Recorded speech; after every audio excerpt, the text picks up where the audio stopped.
huzurlariga rahbarlardan biri kelibdi va suhbat asnosida hazil aralash, "Hazrat, bizga 50 million so'm berib turing" debdi.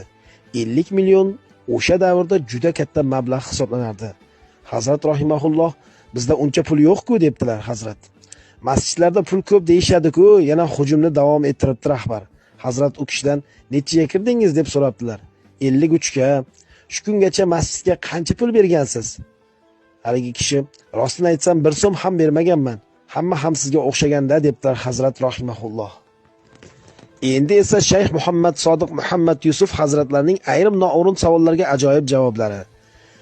Savol: Shayx hazratlari bahorda laylak pasayib uchsa nima bo'ladi?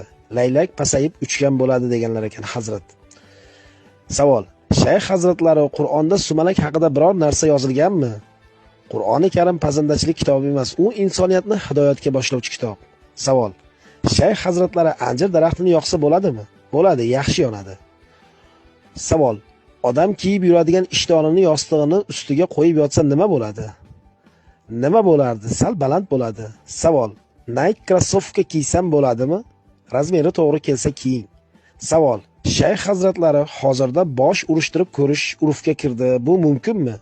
Ha, yorilmasa mumkin. Shayx hazratlari